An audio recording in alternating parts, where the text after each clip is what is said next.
বৰ্তমান পৰিস্থিতি বহুত সংকটজনক। এতিয়ালৈকে বাকী শ্ৰমিকসকল উদ্ধাৰ হোৱা নাই।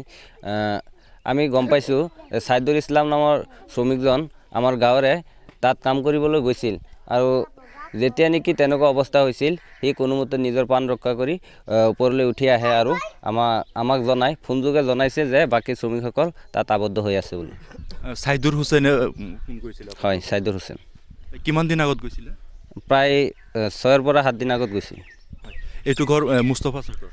হয়, মুস্তফা চেকৰ ঘৰ এইটো। পৰিয়ালত কোন কোন আছে? মুস্তফা চেকৰ পৰিয়ালৰ এজন ল'ৰা আছে আৰু 5জনী ছোৱালী আছে, বোৱাৰী আছে আৰু মা দেউতা আছে। কেনেকুৱা পৰিস্থিতি পৰিয়ালৰ মাজত বৰ্তমান? পৰিয়ালৰ মাজত পৰিস্থিতি বহুত হাহাকাৰ আৰু পেটৰ তাৰণাত সিহঁতে কাম কৰিবলৈ গৈছিল বাহিৰত।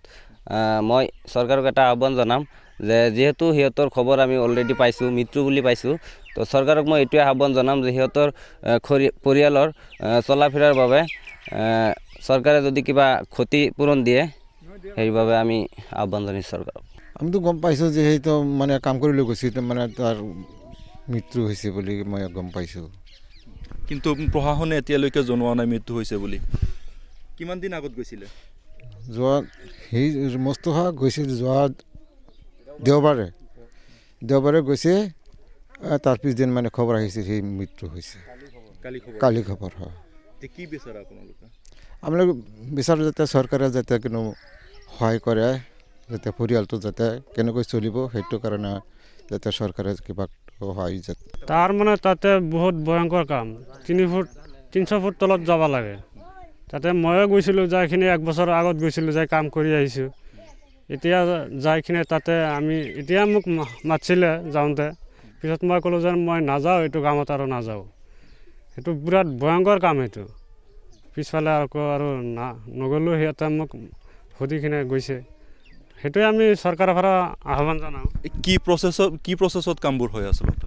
কামবোৰ আপোনাৰ ধৰক 3 ফুট তলত 3 ফুট তলত যাব লাগে। যাইখিনি তাতে এই চুচৰা কামবিলাক কৰিব লাগে। কি আনিব লাগে তাৰ পৰা? কয়লা আনিব লাগে তাৰ পৰা।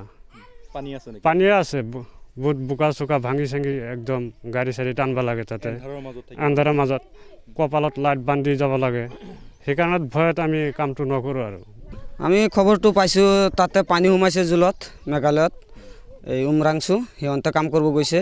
হুছেইন আলী, মুস্তফা আৰু সেই পূবৰ গাঁৱৰ মানুহ আছে আমাৰ জাকিৰ হুছেইন, এই 3টা মানুহ আমাৰ অসমৰে। এই পানী সোমাই এই মানুহ 3টা আৰু কি অবদ্ধ হৈ আছে ভিতৰত। এইটো জোলত আমিও গৈছিলোঁ কাম কৰিবৰ কাৰণে, কাম কৰিছোঁ।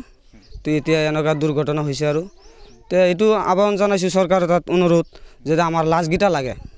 লাজকেইটা পানীৰ তলত আছে, লাজকেইটা আমাৰ লাগে। জীৱিত হোক মৃত হোক উদ্ধাৰ কৰিব লাগে। আমাৰ লাজকেইটা লাগে, মানুহকেইটা লাগে আমাৰ। এইটোৱে আমাৰ অনুৰোধ আৰু।